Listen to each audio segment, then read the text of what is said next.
तो योग मतलब आपका स्वास्थ्य है, लेकिन आपका स्वास्थ्य एक और चीज पर निर्भर करता है और वो है कि आप क्या खाते हैं। आज के जमाने में जब हमारे देश में परीक्षाओं में होने वाली धांधली पर इतनी चर्चा हो रही है, और तब हम आपको एक और लीकेज के बारे में बताना चाहते हैं। देखिए, दुर्भाग्य ये है कि हमारे देश में जो बेईमानी और लापरवाही परीक्षाओं में हो रही है, वही बेईमानी और लापरवाही खाने पीने में हो रही है। और ये जो मुद्दा है, ये है फूड सेफ्टी लीकेज का मुद्दा, जिसने भारत के 142 करोड़ लोगों के सामने एक नया संकट पैदा कर दिया है। पिछले एक महीने में ऐसी 20 से ज्यादा घटनाएं हुई हैं, जिनमें आइसक्रीम में इंसान की कटी हुई उंगली, चॉकलेट सिरप में मरा हुआ चूहा, चिप्स के पैकेट में मरा हुआ मेंढक, सूप में छिपकली, सब्जी में कॉकरोच, सांभर में चूहा और फ्लाइट के खाने में ब्लेड और ट्रेन के खाने में कीड़े मकोड़े मिल चुके हैं। अब हर रोज ऐसी घटनाएं हो रही हैं और सबसे ज्यादा चिंता की बात यह है कि इन घटनाओं को हमारे देश में बहुत ही सामान्य घटना मानकर लोग भूल जाते हैं और अगले दिन फिर बाहर का खाना शुरू कर देते हैं,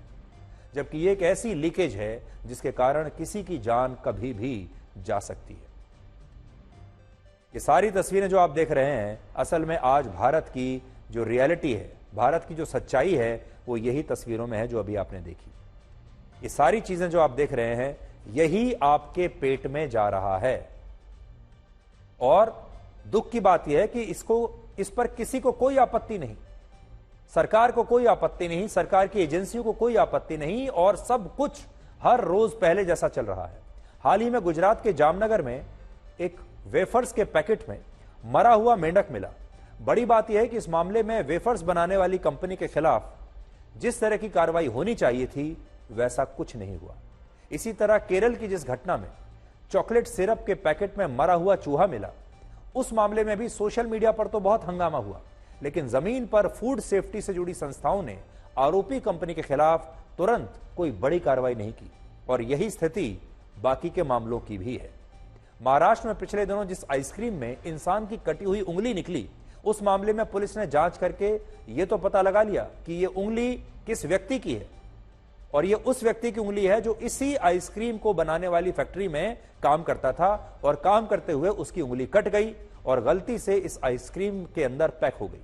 लेकिन इस मामले में पुलिस को आरोपी कंपनी की लापरवाही के खिलाफ जिस तरह से कड़े कदम उठाने चाहिए थे, वैसा एक्शन नहीं हुआ। और यहां बात इन सिर्फ कुछ घटनाओं की नहीं है। पिछले दिनों जब एक रेस्टोरेंट में परोसे गए सूप के अंदर मरी हुई छिपकली निकली, भोपाल से आगरा जा रहे वंदे भारत ट्रेन के खाने में कॉकरोच निकला, बिहार में बांका के एक इंजीनियरिंग कॉलेज की कैंटीन में मरा हुआ सांप निकला, दिल्ली के एक रेस्टोरेंट में ग्राहक को खाने के लिए दिए गए डोसे में 8 कॉकरोच निकले। इन सभी मामलों में घटनाओं के वीडियो सोशल मीडिया पर तो आ गए, आपने देख भी लिए,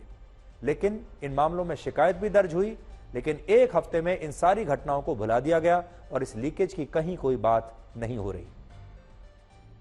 इससे आप समझ सकते हैं कि हमारे देश में फूड सेफ्टी का हाल इतना बुरा है कि कोई भी आपको आज कुछ भी खिलाकर जा सकता है और उसके खिलाफ कोई कार्रवाई नहीं होगी। आज वो आपको खिलाएगा, कल बाकी लोगों को खिलाएगा, और मुनाफा कमाने के लिए हमारे देश में बाहर के खाने में जबरदस्त तरीके से बेईमानी हो रही है और मिलावट हो रही है।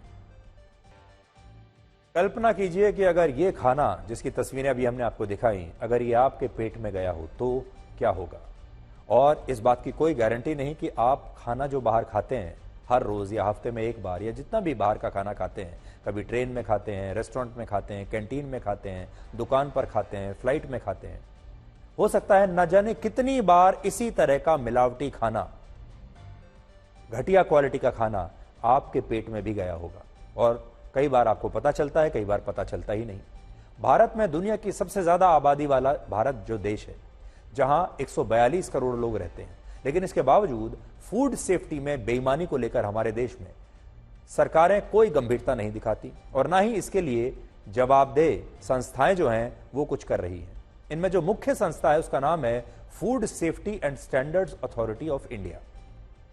इस संस्था ने पिछले 3 साल में खाने पीने से जुड़े 4,29,000 नमूनों की यानी सैंपल्स की जांच की, जिनमें हजारों प्रोडक्ट्स खराब क्वालिटी के मिले और यह भी पता चला कि प्रोडक्ट भ्रामक विज्ञापनों के साथ बेचे जा रहे थे। जैसे किसी प्रोडक्ट में ज़रूरत से ज़्यादा चीनी थी, जैसे हम आपको बार बार बता रहे हैं, किसी प्रोडक्ट में कोई ज़रूरत से ज़्यादा केमिकल थे, जैसे आपने मसालों के बारे में सुना होगा, उनमें कुछ खास केमिकल ज़रूरत से ज़्यादा हैं, आपने जूस के बारे में सुना होगा, और बहुत सारे बच्चों के लिए जो प्रोडक्ट आते हैं उनमें ज़रूरत से ज़्यादा चीनी भरी हुई है। लेकिन इस सब के बावजूद इस संस्था ने लोगों को इन प्रोडक्ट्स के बारे में जागरूक नहीं किया और ना ही इनके बारे में बताया। हमारे देश में फूड सेफ्टी को लेकर सिर्फ खाना पूर्ति होती है। बड़ी बड़ी कंपनियां शायद व्यवस्था के साथ, सरकार के साथ, अफसरों के साथ सेटिंग करके बच जाती हैं, और हमारे देश के इन कंपनियों का धोखा भी, लोग इनका धोखा भी खाते हैं और इनके सड़े हुए और बीमार करने वाले प्रोडक्ट भी खाते हैं, और इनका कोई कुछ नहीं बिगाड़ पाता। तो आज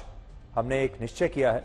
कि अगर आपके साथ भी ऐसा कुछ हो रहा है, अभी तक हमारे देश में परंपरा यह रही है कि अगर आप बाहर जाते हैं, किसी दुकान पर कुछ खाना खाते हैं, वापस आकर आपकी तबीयत खराब हो जाती है, आप उस दुकान वाले की शिकायत कभी नहीं करते और सिर्फ डॉक्टर के पास जाते हैं और बड़े आराम से कह देते हैं कि हाँ, बाहर का कुछ खा लिया होगा जिससे तबीयत खराब हो गई। लेकिन इसके बाद ऐसा मत कीजिएगा। जिन खाने में अभी हमने आपको दिखाया, कहीं छिपकली मिली, कहीं मेंढक मिला, कहीं कुछ कॉकरोच मिला,